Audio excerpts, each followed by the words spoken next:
In this video, I'm going to take you through all the settings of the harmony player, and I'm going to show you exactly how I like to use it to get inspiration for writing, for mixing, and for different textures and tones. Before we dive into the video, make sure you're subscribed to the channel. You're going to get all the updates, all the new plugins, all the new features right away. Now let's dive into the harmony player. First thing you got to know about the harmony player is when you click on it, it's going to go here, but it's not on. As you can see, everything's grayed out. So you have to turn the harmony player on right here. And you also need to select a key before you do that. So I already have D major selected, but if I didn't have that selected, I wouldn't be able to turn on harmony player because harmony player wouldn't even know what you want to pitch to. Wouldn't make sense. It's like, what do we do here? All right. Second thing you got to understand is the harmony interval. So you have a scale and a fixed. When you're on fixed, you're talking about chromatic, right? So look at the numbers here. You're going up a half step, up another half step, up 3 half steps, up 4 half steps, etc. But if you're on the scale, you're now talking about diatonic, which is going to help you just make things a little bit more musical. You'll go up a second, third, fourth, fifth, etc. So that's one thing you have to understand when you first start playing with this thing. I have this set up already with a unison on the left and right hard panned. So I've added the unison where I'm going to get kind of a double effect on my lead vocal. So let's just hear this in action. You're poking on the bear, don't stare, you don't stand a chance against the weight of the world. So pretty cool kind of doubler effect because we're just doing unison on the left and right. Now let's add a third voice. If we turn on the lock here and we turn on trigger, that will lock the trigger on. If I turn off lock, you can only just click and hold it momentarily. And that's so that if you have it set up with a MIDI trigger, a MIDI keyboard or whatever else, you can kind of trigger those chords with that. In this case, I just want it to stay open. You can also trigger it with automation, by the way. You could put it in your automation lane and say only trigger on this word, which is a really, really fun and creative way to produce your vocals. But I'm going to hit this lock and I'm going to turn on the trigger so it stays open. All right, so now I'm going to add this third on the left and right as well. So let's go up a third and down a third. And we have these panned hard left and right. So you have a third on the left and a third on the right. We can shift the format and we could even take the level up and down. So let's just hear this as we turn these on. You're poking on the bear, don't stare, you don't stand a chance against the weight of the world. Find a better way to keep your hand off of my mouth. Now that's really cool. It's going to add some nice texture as well with the format shifting. And if you want to hear any of these voices singled out, you can just hit these headphones here and it's going to solo that out so you can hear exactly what it's adding. So I'm going to solo these thirds out so you can hear those. You're poking on the bear, don't stare, you don't stand a chance against the weight of the world. Find a better way.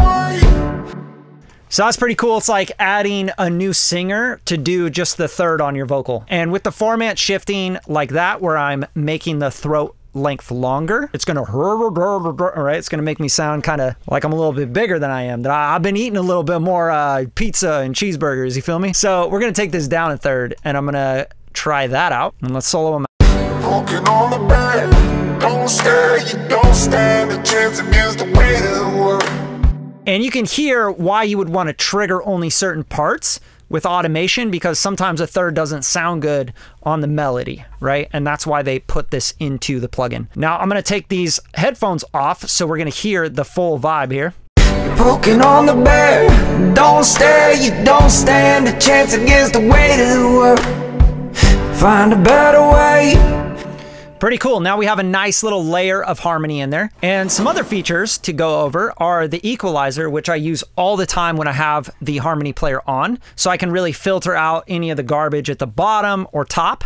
And you also have a band pass. So you have a high pass, a band pass, and a low pass. And on the band pass, this is really cool because you can kind of widen the cue quite a bit and go to your main frequency. So maybe it's like in the 1K area as a vocal, right? Or 900 or whatever. And you can turn that volume up or down. And then lastly, you have a gate here. So you can gate the sidechain. And you have a stereo widening knob, which will come on when you're on a stereo track. I'm on a mono vocal, so you're not going to get that stereo width, right? Wouldn't even make sense. But if you're on a stereo track, you can really make this beautiful, lush, widening effect happen with your vocals. Now, the last thing I want to show you is something I already did on these oohs, right? So I kind of made a choir effect and I wanted it to sound like there was just like a stack of different oohs going on, which this is such a cool effect. And I'll show you how I set it up. Let's hear it.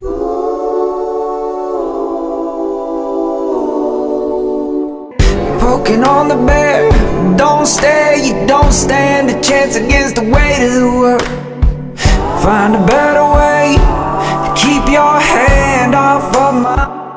So that's really fun. Of course, I'm cheating a little bit because I have the vocal reverb on.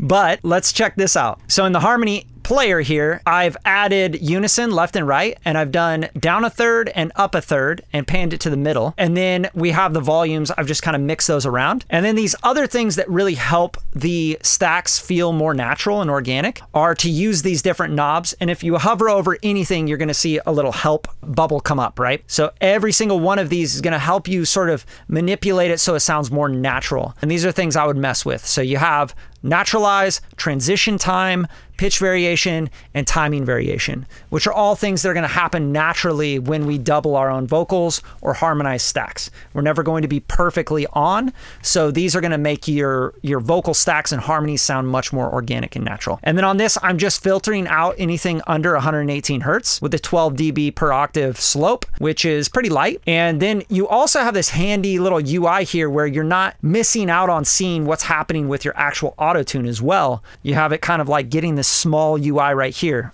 which is really, really cool and a great update for AutoTune Pro 11. So on the harmony player, this is what I'm doing. And again, I have the scale, not the fixed. That's it. Like I literally set this up and I did one left and one right. And on this other ooh vocal, I went up a third. So the actual vocals are a little bit different. So let's solo those out and hear them.